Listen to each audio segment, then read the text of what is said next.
Welcome to Comfort Crime with Lindsay Sanchez, a cozy mystery podcast where no actual crimes have been committed. Today, we'll continue Murder on Maple Mountain, a cozy mystery with an amateur sleuth, a second chance romance, and a killer who won't stop until they finished what was started 12 years ago. If this is your first time here, please start with Episode 1, Chapter 1. Or feel free to start with Season 1, which is the prequel short story, Death at Dogwood Lake. There is a link to both in the show notes, and for everyone else, we'll continue to Chapter 15.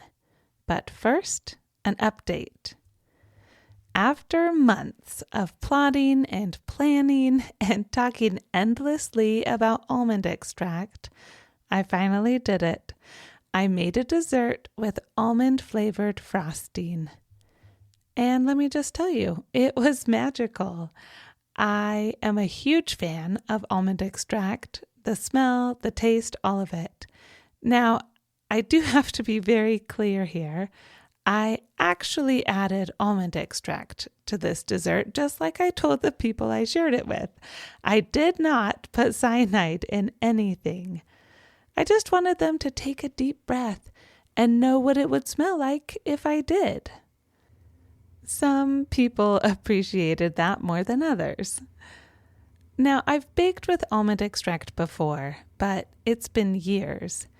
And a few days ago, I finally broke down and used it again. A neighbor's recipe called for it, and if you want to know what she adds it to, you'll have to read the newsletter this week to find out. Yes, I am being mysteriously vague on purpose. It's on brand. But I want to hear from you, too. If you do read the newsletter, hit reply, tell me what you love almond in, or if you hate it altogether. I want to hear your opinions, and if you have any good recipes, let me know. I have one I'm already planning to try probably today, and I'll link to that in the newsletter as well. So if you're not already in our little newsletter club, join us. We would love to have you, and there's a link to that in the newsletter or on the comfortcrime.com website. Okay, last time, the cops had it all wrong. Again. Sean was easy to blame. The rushed funeral, the mysterious will, his sister appearing out of nowhere. But Georgia had been piecing together the kind of details that didn't make it into a police report. And she was convinced Sean wasn't their guy.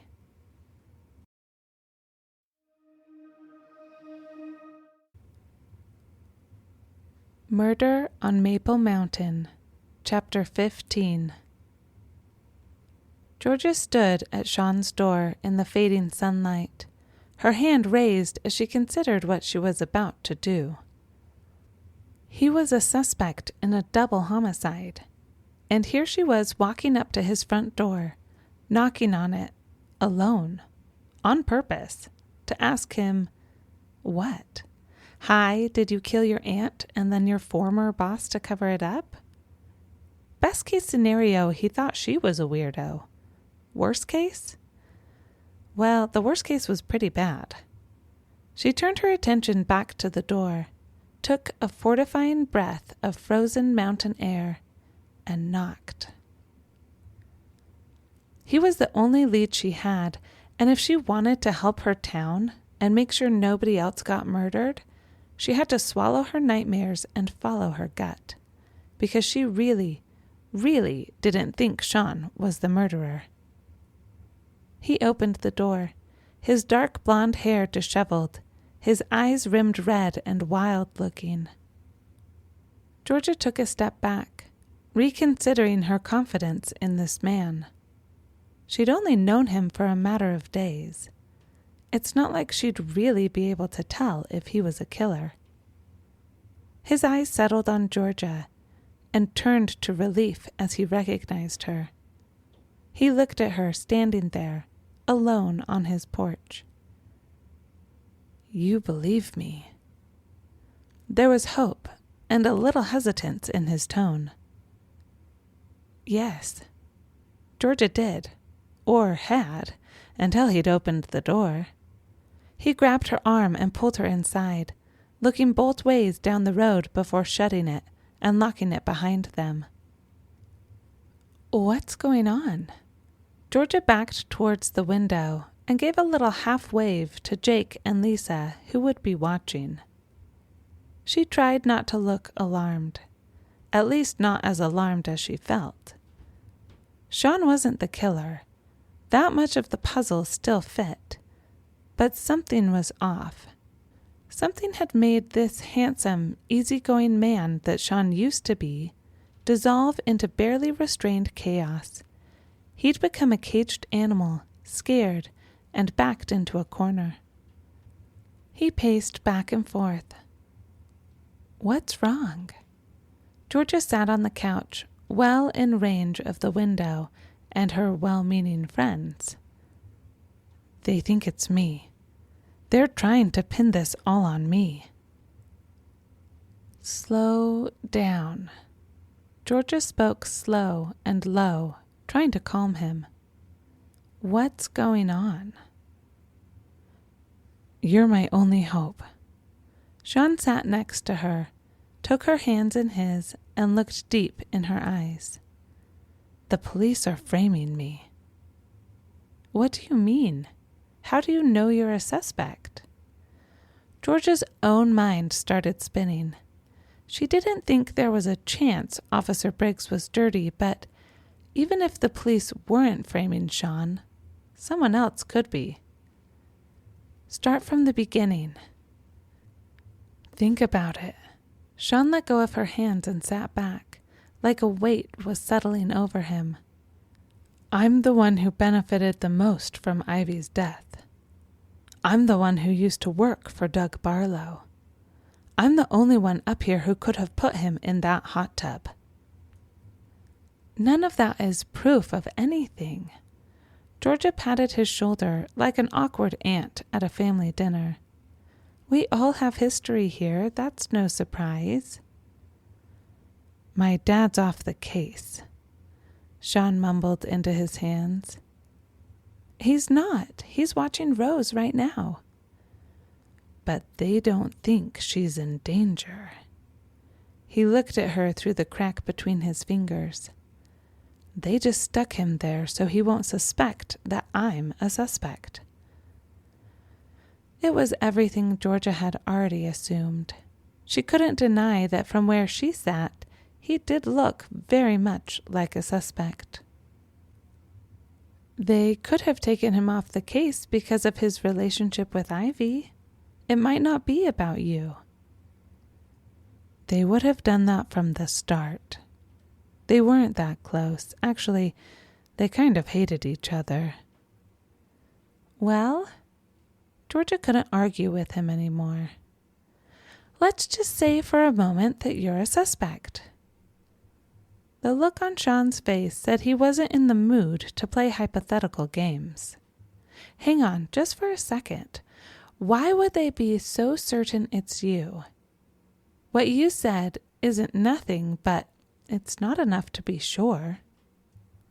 I showed them everything and they don't care. They're still coming after me. Showed them everything? This is what she came here for. Whatever evidence Sean had was a new lead that could bust this mystery wide open. The footage from yesterday. Frank's camera finally got a clear shot of the criminal that's been sneaking around Maple Mountain. It's all there, but they're not going after him. They're coming after me. Who is it? Georgia whispered. The person breaking into Frank's house. The person who'd stolen Ivy's letter was high on the suspect list. They had to be. Sean pulled out his phone and clicked open a black and white recording. A man walked around Frank's cabin, coming from the back. He looked in a window, then tested the front door. It was locked. He felt around the door frame, like he was looking for something, a hide-a-key. The recording paused right on the man's face, a face Georgia hadn't seen in 12 years. Eric? He was older and looking a little worse for the wear, but his features were undeniable, even in the grainy, low-resolution footage from Frank's camera. Eric was back. You showed them this, and they're not doing anything, are you sure? Yeah. Sean ran his hands through his hair, tugging at the roots. I have a friend at the station. He told me they haven't run any background checks or done any digging on Eric Butler or Eric Harding or any Eric. That's why I'm kind of freaking out. What if Officer Briggs is in it too? I get it, Georgia said, the freaking out. She hadn't heard about or even thought about Eric Butler Harding in connection to the case. He had a sticky background with the police and had been touch and go with jobs, but from what Rose had mentioned throughout the years, he wasn't a murderer. We don't know for sure they're not looking into it. Plus, this doesn't exactly prove anything. She'd need a lot more than a low-res photo to believe Eric had anything to do with the murders, especially when the intended victim was Rose, his mom. Why would he kill them? Where's his motive? I see. Sean pulled away, scooting over to the edge of the couch. My motive is so clear and his isn't. What? It's the same motive. He threw his hands up. He would inherit everything when Rose dies, just like I did with Ivy. Actually, Georgia started to correct him. Just because I'm a nephew, not a son, doesn't mean I loved Ivy any less. He cut her off. I'm the one who's been here. I'm the one who's taking care of them all. And this is what I get? Actually, she tried again, I don't think he stands to inherit anything. He already did when his dad passed away. The Tom guy? The one he killed? Accidental manslaughter. He didn't mean to kill him.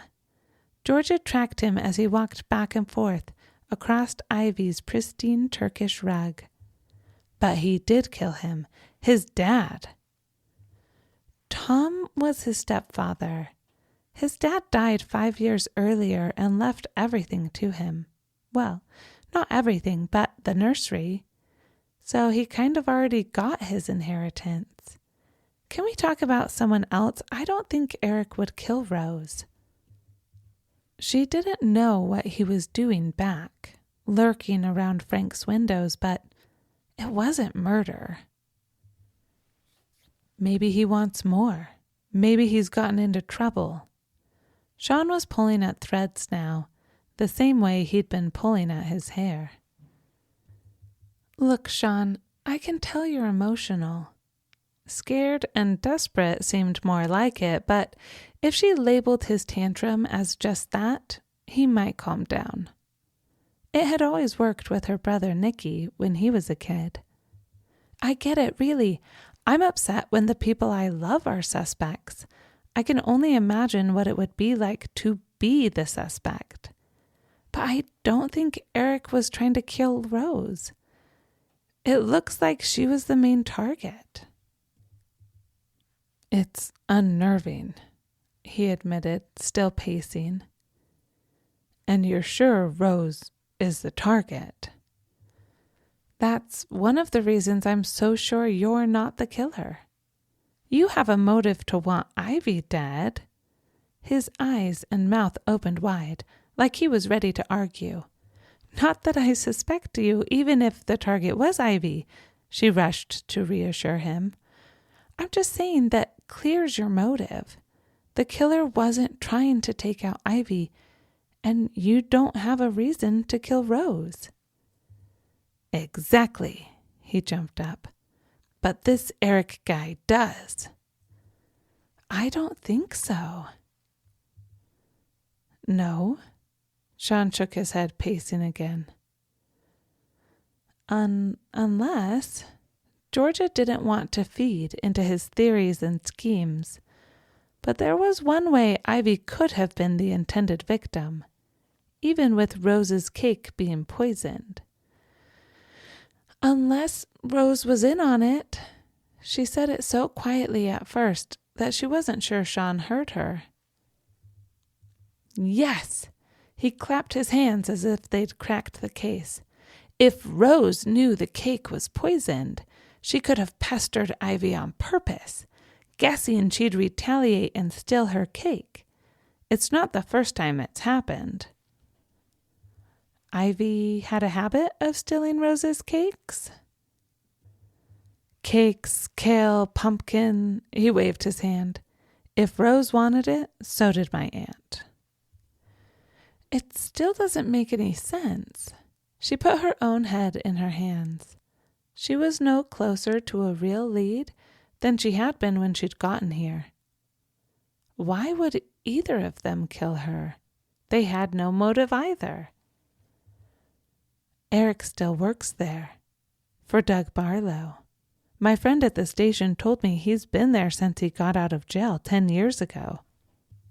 So Ivy found out something about what's going on at the nursery. Something that's bad for Eric. So maybe he killed her to keep it quiet. Sean finished her sentence. Maybe that's why Rose stopped looking years ago. She realized whatever they found would hurt her son. But my aunt kept looking. She found something dangerous, and that's why they killed her. It was a stretch, a long shot, but it was plausible. Rose would protect Eric. Mothers have done crazier things before, Georgia finally agreed, though pieces of this morbid puzzle were still missing. It's the best we've got so far. She looked behind her, out the window.